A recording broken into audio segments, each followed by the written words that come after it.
कई उठे सुख। भाई देखिए, महापुरुषों ने जो छाट कर सुख जो दिखे है ना, पहले तो वो देख लो। पहला सुख है निरोगी काया, दूसरा घर में संपत्ति, तीसरा सुपात्र नारी, चौथा उत्तराधिकारी और नंदी निवासा, ज्ञान का प्रकाशा, राजवंश में वासा, ये 7 सुखों की व्याख्या महापुरुषों ने छाट कर रखी।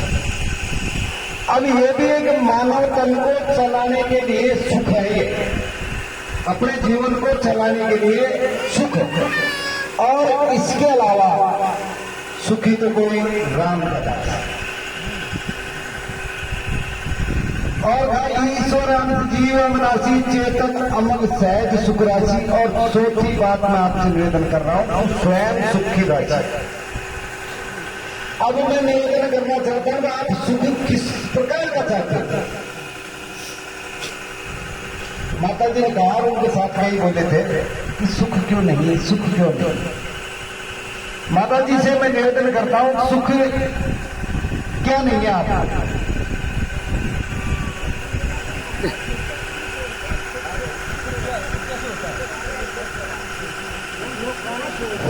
बहुत अच्छी बात है। सुखी सा ही दुख है, सुखी जहां ही दुख है। मैं अभी समय आराम से बैठा हूं, लेकिन मेरे दौड़ तोड़ वाली अनुमागी ने अब उसको सुख सा रहा हूं, मैं वो दौड़ा कर रहा हूं, उसको सुख मान रहा हूं। लेकिन वो चाह किए मैंने, वो दुख का कारण। और वो मिल गई ना तो मैं दूसरी चाह करूंगा बड़ी, फिर वो मिल गई तीसरी चाह करूंगा। यानी इस प्रकार हमारी वासनाएं हैं जो इस संसार में सुख है ही नहीं। आप पानी से तेल निकालना चाहोगे कैसे निकलेगा, आप पास से खुशबू निकालना चाहोगे कैसे आएगा। सुख है नहीं, आपकी वासनाएं, आपका अंतःकरण ऐसा है जो मिला और उसी समय मिलते ही कह देता है ये भी ठीक नहीं है, मुझे दूसरा चाहिए। अब सुख की चाह छोड़ो तो सुख मिले, अन्यथा चाह नहीं छोड़ी ना तो सुख नहीं मिले। हर वक्त सुखी है, लेकिन दुखी इसीलिए है कि मैं इसके बराबर का हो जाऊं, इससे ज्यादा नाम हो जाए, इससे ज्यादा प्लाट हो जाए, इससे ज्यादा गाड़ी घोड़े हो जाए, इससे ज्यादा दुकान हो जाए तो मैं सुखी हो जाऊं। लेकिन वो मिल गए ना तो फिर दुखी होगा वो, क्योंकि ये चरखा ऐसा है, चलता है। और वो सुख की चाह कर रहा है जहां सुख है। उसके लिए मैं निवेदन कर दूं आपको, उसे कैसा पाया जाए। उसके लिए आपको ये परम गति में जाना है तो गति को रोकना ही पड़ेगा। हम तो खोजने निकलते हैं अपने को, तो हम ही खोजने वाले दूसरे जिसको खोजना चाहते हैं उसको खोजने जा रहे हैं। बताओ मिलेगा क्या? कोई चीज जाना समझे तो खोजने वाला है, कोई खोजने जा रहा है तो फिर उसको मिलेगा दशराम में। इसलिए मेरा निवेदन, आपकी जो एक गति है खोज ढूंढने का सुख की चाह, और सुख जिसको मान रहे हो डाकू व्यक्ति दूसरे की जान गोली लगा करके, अथॉरिटी में जान रख करके दुकानें लूट लेता है करके। और जब दारू पीता है तो पैसों को ऐसे बर्बाद करता है जैसे कोई कुछ नहीं, और पैसे उस दारू को सुख मान लिया उसने। तो सुख का कोई सीमा नहीं है वैसे संसार में, और सुख संसार में है नहीं। सुख जभी होगा जब हम रुक जाएंगे, हमारे अंतःकरण पे ठहराव हो जाएगा, तब जाकर के हम सुख मिलेगा। नहीं उससे पहले सुख, अगर कोई और कहीं चाहता हो तो मुझे बताओ, वह सुख।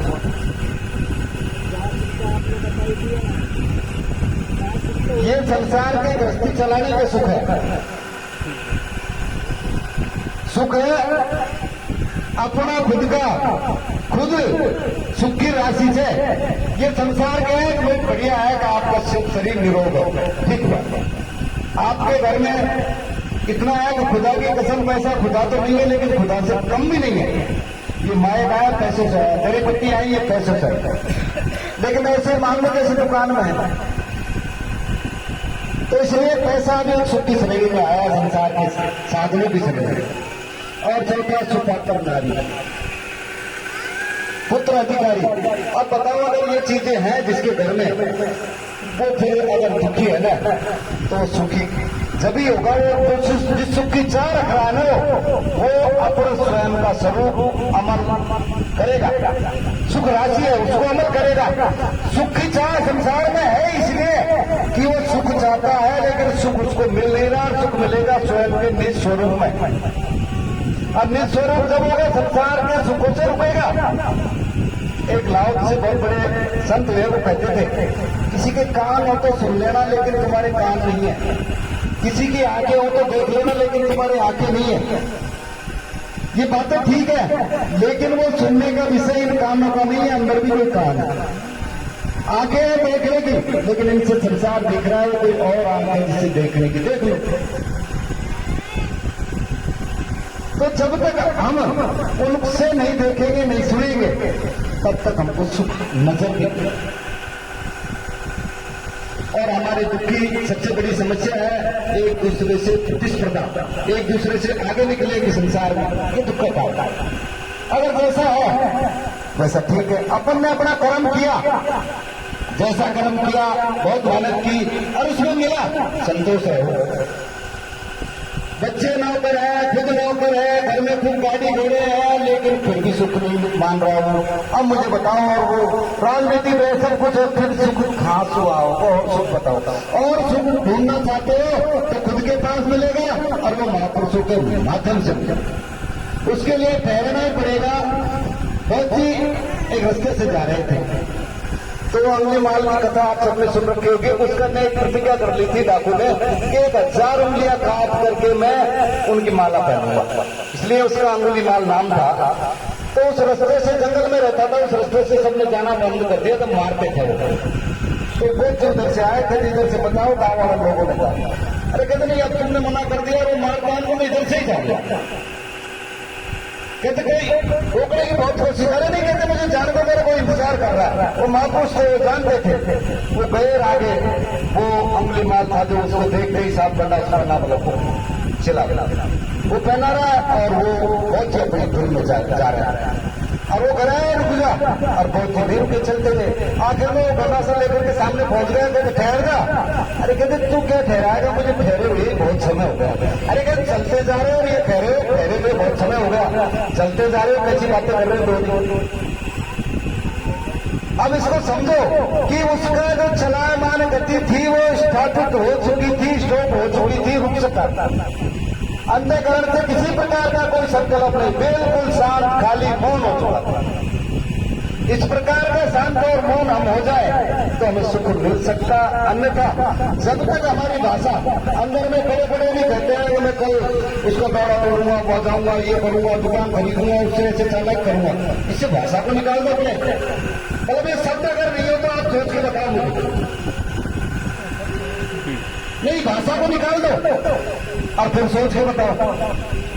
ये भाषा बड़ी बड़ी भी अपन को दिक्कत देती है, बाड़ियां दिक्कत देती है भाषा। और ये बावन अक्षरों को अपने सब लोगों ने काल का चारा बता दिया, लेकिन फिर भी हम इन 52 अक्षरों को पूर्ण श्रद्धा लेके बैठे, पूर्ण श्रद्धा। अगर खेती ने महाराज जी ने लिख दी उन्हें, अरे लिख दिया, लेकिन उसको समझना बहुत कठिन की बात है। हमारे महाराज जी कहते थे करो कायन कायन, करो न कायन कायन, करो कायन कायन। अब इस शब्द का कुछ भी अर्थ लगा सकते हो, महापुरुष तो बोल तो करो कायन कायन,